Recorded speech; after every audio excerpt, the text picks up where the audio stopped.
Organized crime often conjures images of shadowy figures operating in the dark.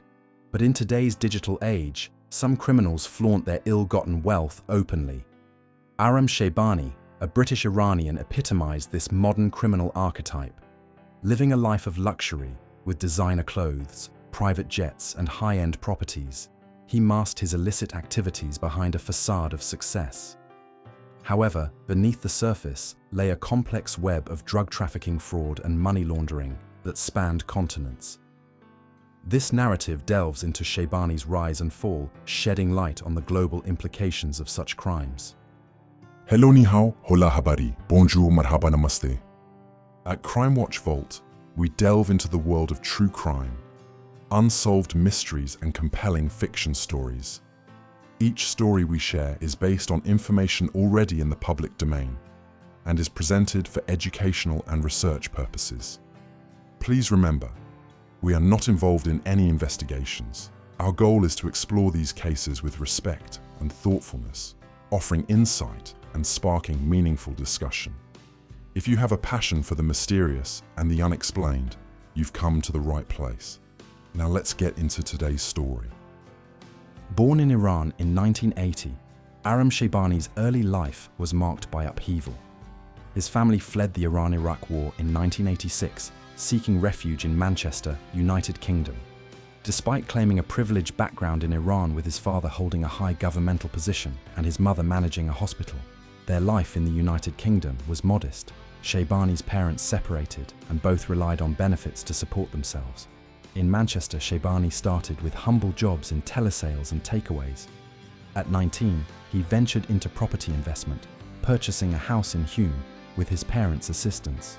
Capitalizing on the relaxed mortgage regulations of the early 2000s, he expanded his property portfolio, often exaggerating his income and forging documents to secure loans. Between 1999 and 2010, he declared income only 5 times, despite acquiring multiple properties during this period.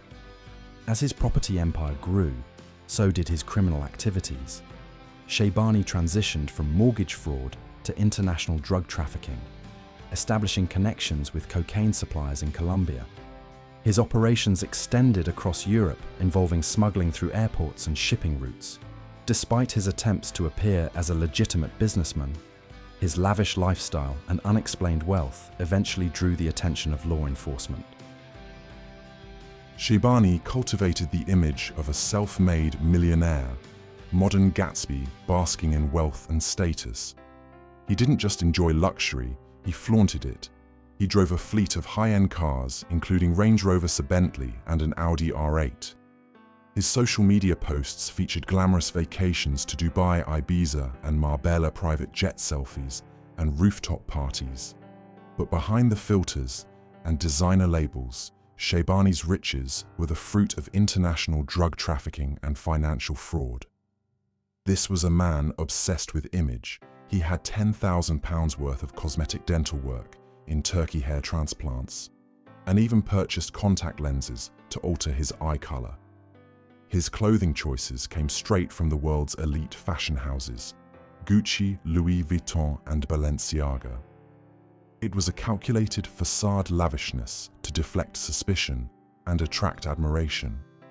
Sheibani maintained a residence in Bowden Trafford of Greater Manchester's most affluent neighborhoods. But he also owned luxury apartments in Spain and frequently traveled through Europe using high-end rentals and hotels to meet with associates. Ibiza, a hub for nightlife and illicit dealings, became one of his favorite playgrounds. He wasn't just spending, he was investing. Fine art, cryptocurrencies, and expensive furnishings turned his homes into high-value hiding spots. Lavish living wasn't just a reward for his crimes, it was part of the operation, helping launder money and conceal the true source of his wealth. Yet there was no legitimate job to explain his income. No consistent business, no records of employment that justified the cash homes or jet-setting lifestyle. His luxury wasn't an entrepreneurial success story, it was a cover story until it unraveled.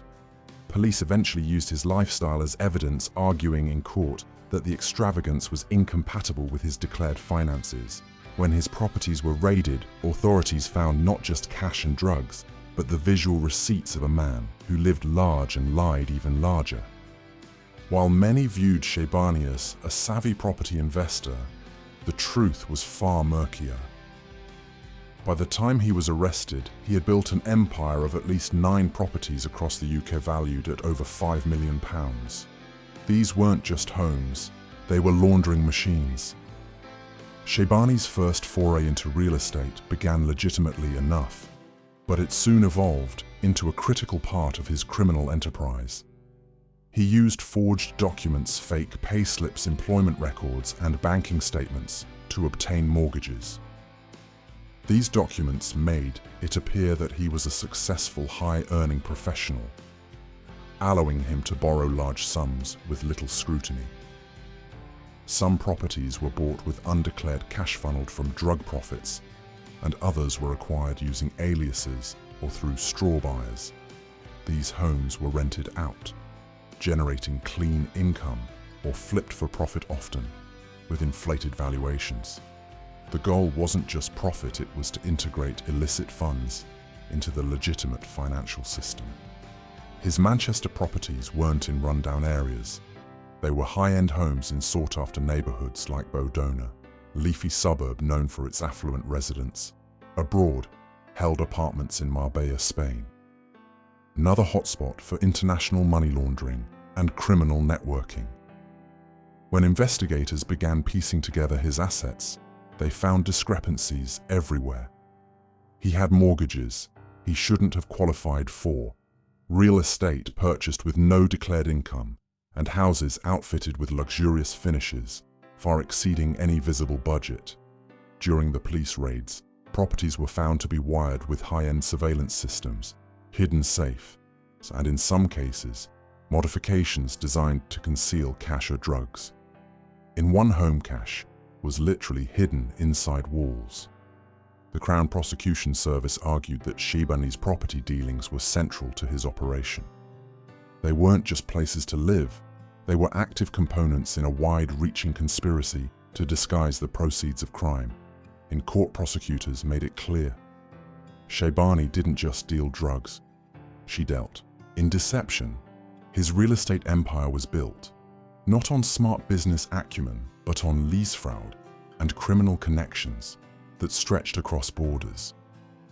In an age where digital money flows faster than law enforcement can track it, Sheibani was ahead of the curve. Not content with hiding his money in property and safe, she turned to the unregulated world of cryptocurrency, a method increasingly favored by organized crime syndicates worldwide.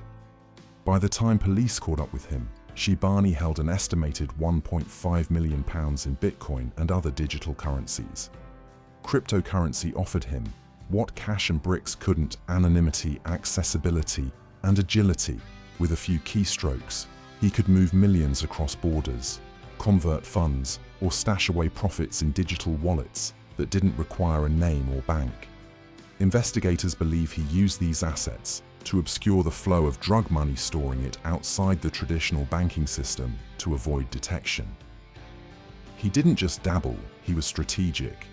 Authorities discovered that he had diversified his holdings across multiple cryptocurrencies, leveraging the volatility and complexity of the blockchain to stay one step ahead. The challenge for police wasn't just locating these digital assets, it was unlocking them. Many of the devices seized during the raids were encrypted. Some wallets were inaccessible due to password protection, and Sheibani refused to cooperate, invoking his right to silence or simply claiming he forgot credentials. As a result, law enforcement had to rely on forensic specialists to try and break into his digital vaults. Cryptocurrency added a modern twist to Sheibani's criminal empire. It reflected not only his desire to modernize operations, but also how global crime has evolved. The same tools used by investors and tech-savvy consumers were now being employed by traffickers and money launderers to stay hidden in plain sight. While Sheibani used cryptocurrency for concealment, it ultimately became part of the evidence used to prove the scope of his operation. Digital ledgers never lie. They preserve every transaction. Once the police cracked into some of his wallets, they found direct links to drug payments and laundering, trails cementing the case against him. His use of crypto wasn't just opportunistic, it was calculated. But in the end, even encrypted code couldn't shield him from justice. For someone who projected the image of a wealthy businessman, Sheibani had a surprising fondness for cash, large amounts of it. When law enforcement finally descended on his Manchester penthouse and other properties, what they uncovered painted a very different picture.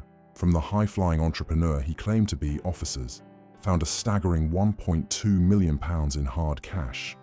It wasn't neatly stacked in a safe with documentation. It was concealed with the paranoia of someone who knew it was all illegal.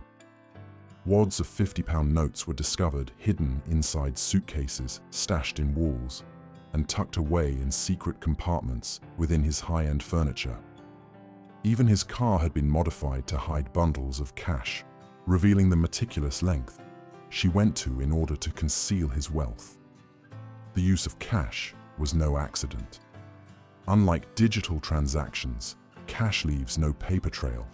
For a criminal trying to keep law enforcement at bay, it offers a layer of anonymity and makes asset tracing difficult. But for investigators, it was the clearest sign yet that Sheibani wasn't the legitimate property mogul he pretended to be. The most incriminating discovery came in a luxury safe at his apartment. Inside, along with bundles of currency, police found high-value watches, designer accessories, and false documents. The safe was a time capsule of illicit wealth, each item reinforcing the scale of the deception. There were no pay stubs, no legitimate income statements, just expensive goods and cold hard cash. This discovery became a cornerstone of the prosecution's case. Prosecutors argued that the presence of such large sums, without any legitimate explanation, was evidence of money laundering and tax evasion on a grand scale. It wasn't just a stash, it was part of a network of criminal finance designed to move, hide, and spend dirty money. In a world increasingly driven by digital payments, Sheibani clung to cash for its secrecy, but in the end, the very thing he believed would protect him helped seal his fate. Sheibani didn't just invest in luxury cars or high-end property. He turned his attention to the art world, purchasing original pieces by iconic artists like Banksy and Andy Warhol. These weren't just decor for his lavish homes, they were calculated acquisitions blending the dual purpose of laundering money and cementing a persona of elite sophistication. When authorities raided his Manchester penthouse, they found several high-value artworks proudly displayed, including original prints believed to be worth tens of thousands of pounds each. The pieces weren't bought through conventional art galleries or with traceable funds.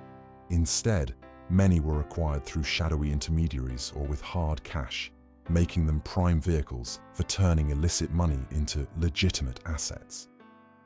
The choice of Banksy and Warhol was symbolic.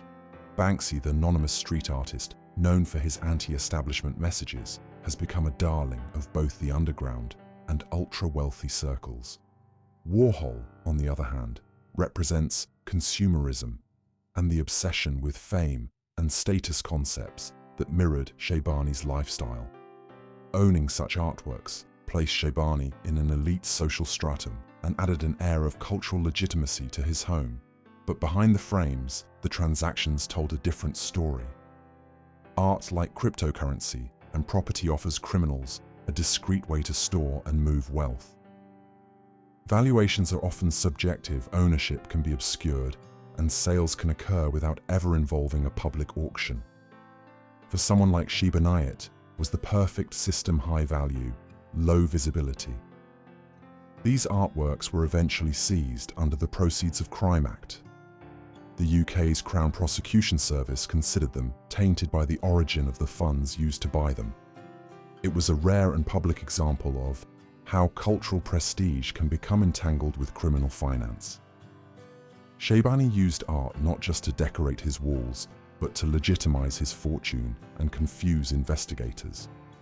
Yet in the end, even Banksy couldn't spray paint over the truth. In the underworld of modern organized crime, discretion is key, and EncroChat was built for that very purpose. A Europe-based encrypted phone network, it promised secure anonymous communication. For years, criminals like Sheibani relied on it to manage drug deals, launder money, and coordinate across borders without fear of interception. It was in many ways the WhatsApp of the criminal elite. Sheibani used EncroChat extensively. The device looked like any ordinary smartphone, but it was gutted of traditional apps, fitted with dual operating systems, and programmed with features like self-destructing messages and kill switch wipes. With one swipe, a user could erase the phone's contents, making it almost impossible for law enforcement to trace communication trails until 2020. That year, in one of the largest covert operations in European law enforcement history, French and Dutch investigators successfully infiltrated the EncroChat network. They didn't just crack a single device, they accessed the entire system in real time, collecting messages from thousands of users, including Sheibani. The decrypted chats provided a window into a global web of drug trafficking, money laundering, and arms dealing. Sheibani's alias on EncroChat remains confidential, but his messages revealed his deep involvement in coordinating cocaine shipments, arranging cash pickups, and laundering funds. The tone of the chats wasn't cautious, it was confident, even boastful. He trusted EncroChat completely, unaware that every keystroke was being watched by investigators. This digital evidence became a cornerstone in building the case against him. Unlike traditional surveillance or informant testimony, the EncroChat messages were his own words, written in detailed planning and profiting from crime. Once prosecutors gained access, Sheibani's empire began to unravel. When police raided his properties, they found multiple encrypted devices. He attempted to destroy them, flushing one down, a toilet smashing another, but it was too late. The data had already been captured and duplicated by law enforcement. EncroChat was supposed to be his shield. Instead, it became the sword that pierced the heart of his operation. In many ways, the takedown of EncroChat signaled the beginning of the end for Sheibani and thousands of others who thought digital secrecy was absolute. Sheibani may have lived like a celebrity, but when the law finally caught up to him, he reacted with the desperation of a man whose empire was crumbling. As Greater Manchester Police raided his £1.7 million apartment in Bowden, Trafford, he did what many modern criminals do when faced with capture. He tried to destroy the evidence. The scene was chaotic. Officers found Sheibani frantically trying to flush an EncroChat phone down the toilet. Another device was found shattered, and hard drives had been smashed in an apparent last-minute attempt to erase incriminating data. But time wasn't on his side. The raid had been planned with precision, and authorities acted quickly before he could succeed. What Sheibani underestimated was how much evidence had already been quietly gathered. By law enforcement before the raid ever began, his EncroChat messages were already decrypted, and in the hands of investigators, the attempted destruction only confirmed his guilt. It painted a picture of a man not just caught, but cornered. Forensic teams, skilled in recovering data from damaged electronics, began piecing together what they could. Even partially destroyed drives and devices can yield vital information. In Sheibani's case, remnants of data helped corroborate his financial deception, drug trafficking connections, and links to other criminal associates. His efforts to obstruct justice weren't ignored by the court. In fact, they became part of the narrative used to demonstrate his awareness of guilt and his intent to evade prosecution. It showed that Sheibani wasn't just a passive participant in crime, he was actively engaged in concealing it, right down to the final moments before arrest. Attempting to destroy evidence is not just a desperate move, it's a criminal one. The courts took a dim view of his actions, with prosecutors using them as proof of both consciousness of guilt and the seriousness of his crimes. In the end, Sheibani's attempts to wipe the slate clean backfired spectacularly. What he tried to flush and smash didn't just survive, it strengthened the case against him. Sheibani's digital trail didn't end with his phones and hard drives. Even after his arrest, as the investigation intensified, he clung tightly to one last line of defense, refusing to give up the passwords to his encrypted devices. Under the United Kingdom's Regulation of Investigatory Powers Act, riper suspects can be legally compelled to hand over passwords or decryption keys. Refusal isn't just non-cooperation, it's a criminal offense. Sheibani knew this, but he stood his ground. He claimed ignorance, he feigned forgetfulness, but the court didn't buy it. The devices in question weren't just everyday phones and laptops. They were believed to contain the final pieces of his criminal jigsaw: financial records, drug deal evidence, contacts, and crypto wallets. Encryption kept the contents hidden, but Sheibani's refusal to comply raised more alarms than if he'd handed them over. It was the behavior of someone with something enormous to hide. This defiance wasn't simply frustrating for investigators, it was costly. Cracking encrypted devices can take months, sometimes years, even for sophisticated digital forensics teams. Prosecutors argued that his non-compliance was a deliberate obstruction of justice. It forced investigators to spend time and resources trying to access data he could have surrendered in minutes. In 2022, the court handed down an additional 3-year prison sentence specifically for this refusal. It was a powerful message: in the digital age, hiding behind technology won't save you. If you block access to vital information in a criminal investigation, you pay the price. This added sentence ran consecutively to his original prison term, making Sheibani one of the few high-profile cases where digital non-compliance directly increased time behind bars. It's a cautionary tale for anyone thinking encryption is an impenetrable shield. The law sees through the silence. By refusing to unlock his devices, Sheibani may have protected certain secrets, but he sacrificed his freedom to do it. In the eyes of the court, that silence spoke volumes. Behind Sheibani's flash and glamour was a shadowy network of international drug operations. Complex, well-funded, and ruthlessly efficient authorities discovered that Sheibani wasn't just a UK-based dealer or money launderer. He was deeply entrenched in a global drug supply chain, with ties stretching all the way to South America. At the core of this web was cocaine, the high-demand, high-profit drug that has become the lifeblood of many organized crime syndicates. Evidence from EncroChat and seized communications showed that Sheibani had direct connections with South American suppliers, likely operating out of Colombia or Peru. These weren't street-level transactions.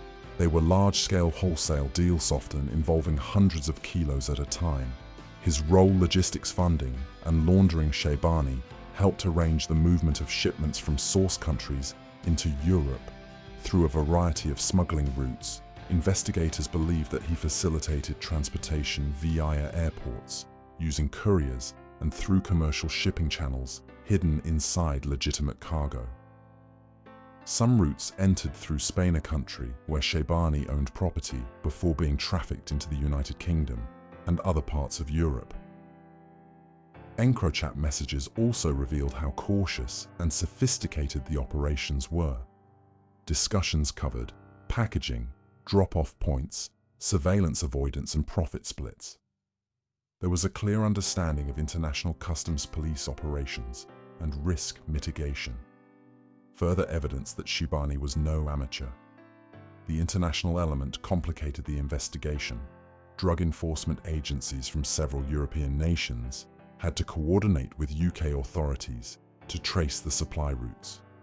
This collaboration helped link Sheibani to larger criminal organizations operating out of mainland Europe, particularly in the Netherlands and Spain, where organized drug trafficking is both rampant and increasingly professionalized. Perhaps most telling of his global reach was the scale of money being moved. We're not talking thousands, but millions cash crypto and property were all part of the laundering ecosystem that enabled Sheibani to operate without immediate suspicion. In the end, Sheibani wasn't just importing cocaine, he was importing a model of international high-level crime. But when law enforcement finally caught up, it became clear that even global empires built on drugs can crumble. To the outside world, Sheibani looked like a self-made millionaire, a jet-setting entrepreneur with a portfolio of luxury properties and a taste for the finer things in life. But behind that polished image was a house of cards built on forgery and deception. While drug money flowed through his empire, Sheibani went to great lengths to make everything look above board on paper. A key tactic was forging financial documents. Investigators uncovered a trove of fake payslips, falsified bank statements, and counterfeit letters of employment, all used to fool banks, mortgage lenders, and estate agents. These documents weren't amateur jobs. They were meticulously crafted, complete with official logos formatting and forged signatures. They allowed Sheibani to pass off as a legitimate high-income earner, when in reality, his wealth came from cocaine and corruption. With these fake records, he secured loans and mortgages to acquire properties in prime locations across Manchester and abroad. He manipulated lending criteria, inflated his income, and concealed the true source of his down payments. Once he had control of the property, he could launder drug proceeds through rent payments or quick sales, making the dirty money look clean. This financial facade was a key pillar of Sheibani's criminal operation. By blending into the legitimate economy, he reduced suspicion and avoided scrutiny. Banks thought they were dealing with a successful businessman. In reality, they were being used as conduits for laundering millions in illicit drug revenue. But eventually, the paper trail began to unravel. As authorities dug deeper, inconsistencies in documents surfaced: salaries that didn't match tax records, job titles linked to non-existent companies, and mortgage applications backed by forged identity verifications. Forensic accountants and fraud specialists were brought in to trace the falsehoods, and what they found was damning. This aspect of the investigation highlighted Sheibani's versatility. He wasn't just a drug trafficker. He was a fraudster skilled in manipulating financial systems as well as street-level networks. His ability to fabricate legitimacy was as much a weapon as any encrypted phone or offshore account. In court, these forged documents played a vital role in showing how premeditated and complex his operation truly was. It wasn't just criminal, it was calculated. For all his flashy spending and public displays of wealth, Sheibani lived like a ghost when it came to the taxman. Despite acquiring millions in assets, properties, supercars, luxury holidays, and even original Banksy art, he managed to avoid filing United Kingdom tax returns for several years. To HMRC simply didn't exist as a high-income individual. That in itself was a red flag. In truth, Sheibani was evading massive amounts in taxes. He structured his entire lifestyle around avoiding financial visibility. No consistent employment history, no declared income, no record of capital gains. While he enjoyed first-class flights and multi-million-pound real estate deals, there was nothing in the official books to explain how he could afford any of it.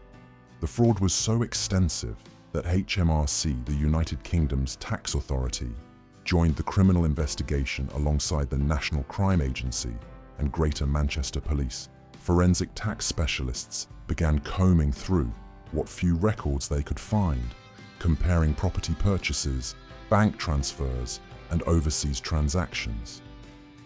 What emerged was a clear pattern of deliberate and sustained evasion. His use of cryptocurrency offshore accounts and forged documentation all contributed to this financial invisibility. Sheibani didn't just forget to pay his taxes, he built an entire criminal enterprise designed to dodge them. He knew that filing returns would expose him, so instead, he chose silence and deception. The consequences were steep.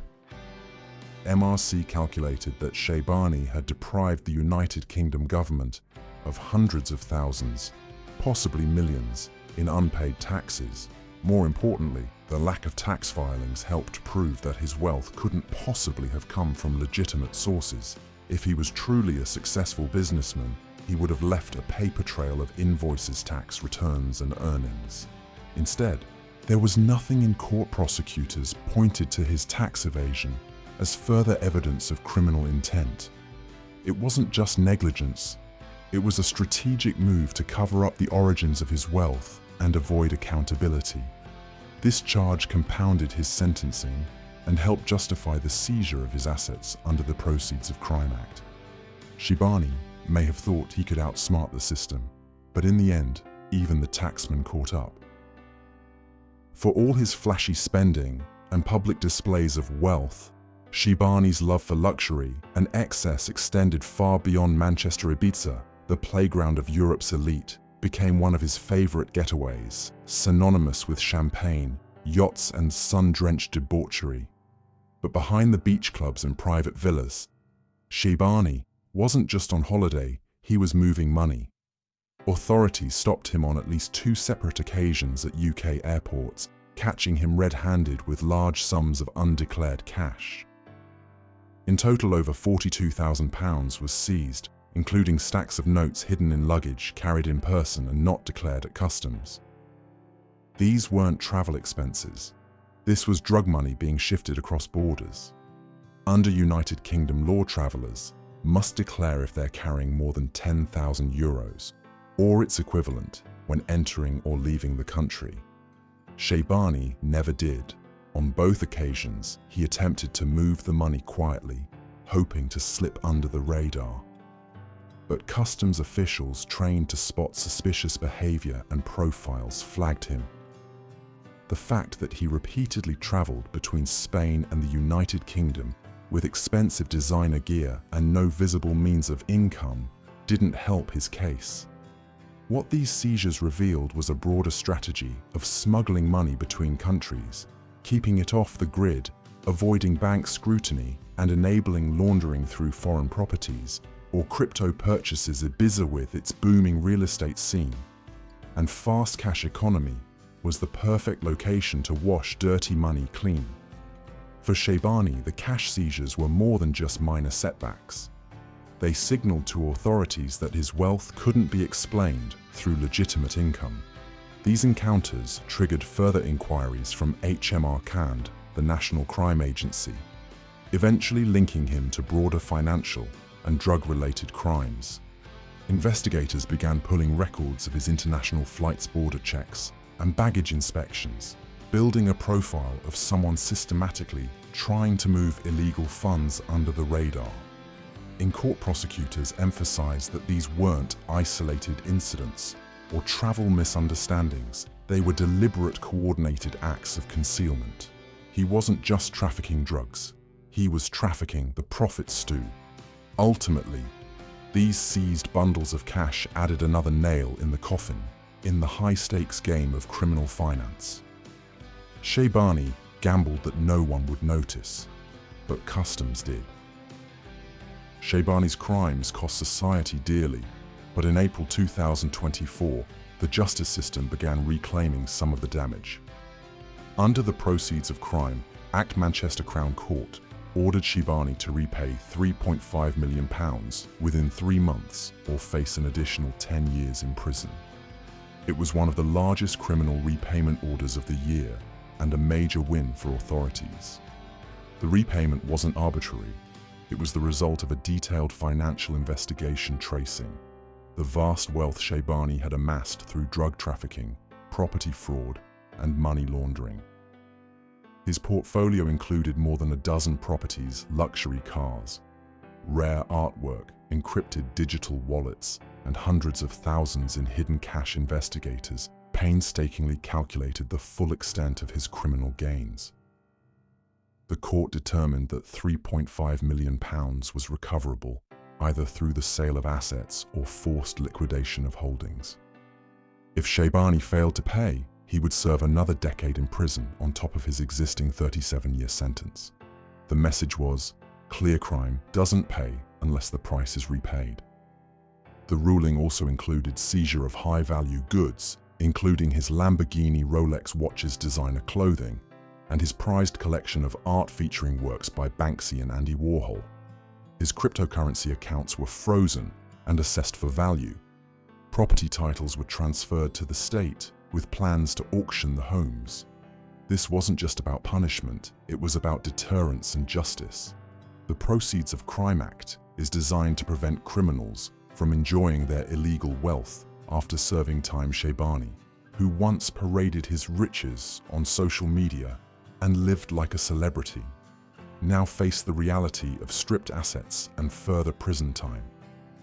Perhaps most significant was where the money would go.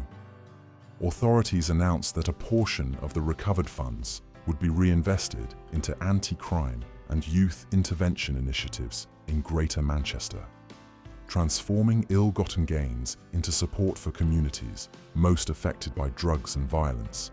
Sheibani had once built a facade of untouchable wealth and glamour, but in 2024, the courts began dismantling it brick by brick, pound by pound.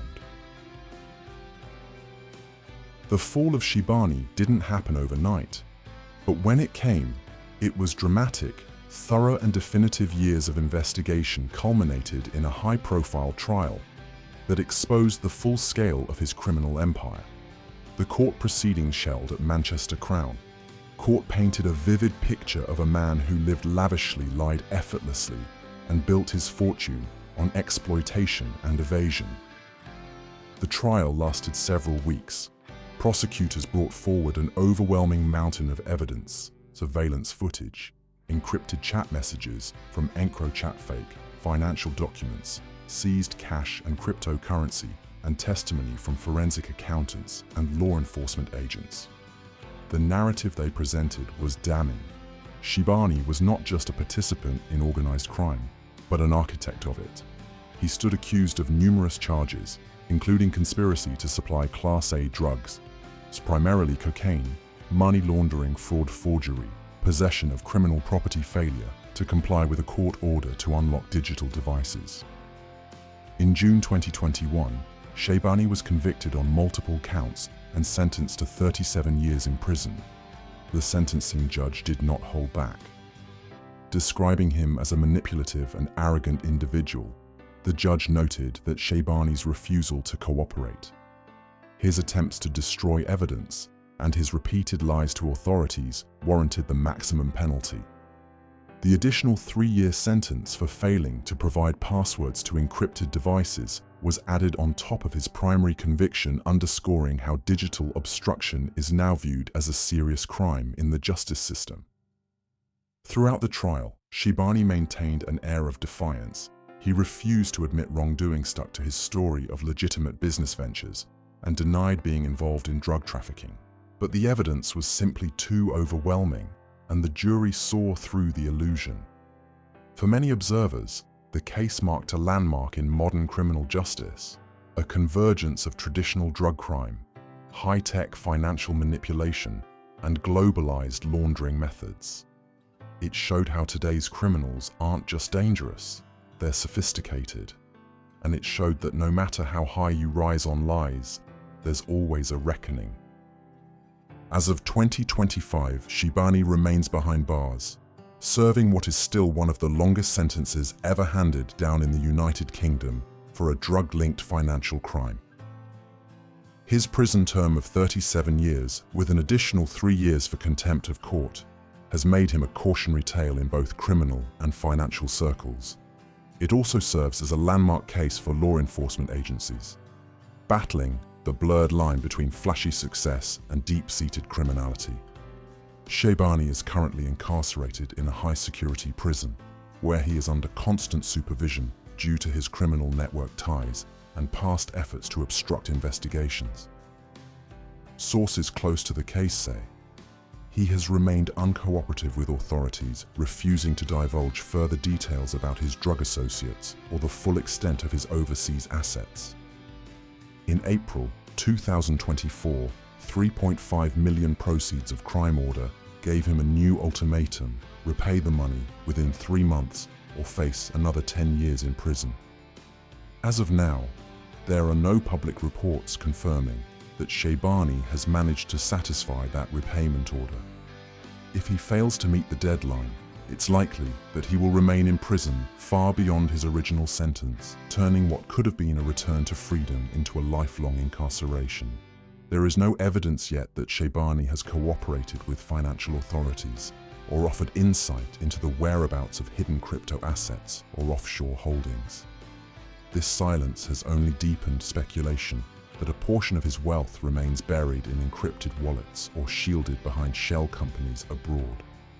The properties, art cars, and other valuables seized from Sheibani's estate have slowly been sold off through government auctions.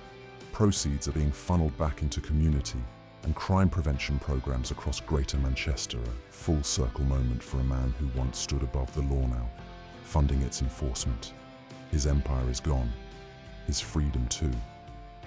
All that remains is the legacy of a high-flying lifestyle built on lees and the heavy price paid for it. Thank you so much for watching the life and crimes of Aram Sheibani. Whether you already knew the story or this was your first time hearing about him, I hope this narration gave you a clear and detailed understanding of how complex and far-reaching these types of crimes can be. If you found this video informative, please don't forget to leave a comment below, sharing your thoughts or questions. I'd love to hear what you think about Sheibani's case, or if there are other crime stories you want covered. Also make sure to like this video, subscribe to the channel, and hit the notification bell, so you never miss new content. Your support means a lot, and it helps us keep bringing you more in-depth stories and updates on cases like this. Thanks again for tuning in, and I'll see you in the next video.